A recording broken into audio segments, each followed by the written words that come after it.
Okay, magandang umaga no, mga kapatid. Nandito tayo ngayon sa Department of Energy kung saan iro-roll out ng ahensya through a grant from the Japanese government ang 24 na Toyota Prius, mga hybrid car po ito na ito-turn over sa mga 14 na government agency dito sa Metro Manila and 8 namang government agency sa Region 8. Ngayon, ipapakita ko sa inyo itong hybrid cars. Ano ba ang ibig sabihin yan? Nakaparada ngayon yan dito sa Department of Energy. Ito, may katabi pa akong isa. Ito po ay mga Toyota Prius na 2017 models. Ayan, i-flip lang natin yung camera para makita ninyo. 2017 models po ito ng Toyota Prius. These are hybrid cars. Ibig sabihin, gumagamit po sila ng gasolina pero at the same time, meron din pong electric component ang kanilang mga makina. So 24 po nito ang ipapamigay sa 14 government agencies dito sa Metro Manila at 8 naman sa Region 8. Ayan. Ganda, no? Ang total value po ng bale, ang lumalabas po ay grant po ito ng Japanese government through the Japan Non-Project Grant Aid. Ang sinasabi po ng Department of Energy ay ang total value ng mga kotse na ito ay mga 250 million pesos. That's about 500 million yen po ang donasyon ng Japan. So these are the latest in hybrid car technology. Meron po mga binibentang Toyota Prius pero lower models, lower year models, mga 2.3 million po yata ang isa. But of course, that includes the taxes and all the other charges.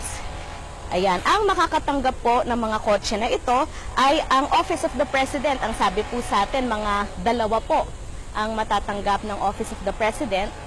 Ayan. Department of Interior and Local Government, ang Department of Finance po. Ayan, Department of Budget and Management, ganda Department of Budget and Management, Department of Transportation, Department of Tourism, Department of Trade and Industry, Department of Environment and Natural Resources, ang NEDA po, National Economic Development Authority, Department of Science and Technology, Philippine National Police. At 8 naman po ang ibibigay sa Region 8 kasama ang DENR, DTI, DOST, Bureau of Fire Protection, Philippine Information Agency, and LTO. And of course, the Regional Disaster Risk Reduction and Management Council. In support po ito sa economic and social recovery daw po ng mga komunidad na nasalanta ng Super Typhoon Yolanda. Ayan. So, ito. Hindi pa nagsisimula. Ito, dito po yung program mamaya.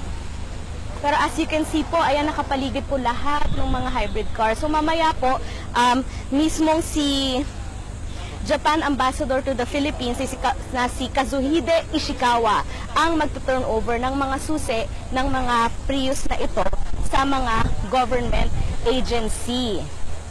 Diba?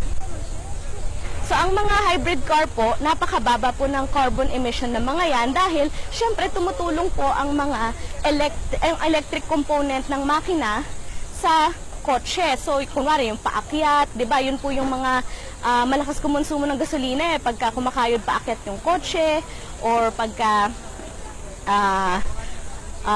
medyo, yan. Papakita ko lang sa inyo loob. Ayan. Ito pala yung makina, Pag kumakayod ang kotse, malakas sa gasolina. Pero pagka may electric component po kasi tumutulong po ang electric engine para sa buong makina. Ayan. Ito ang makina. Oo.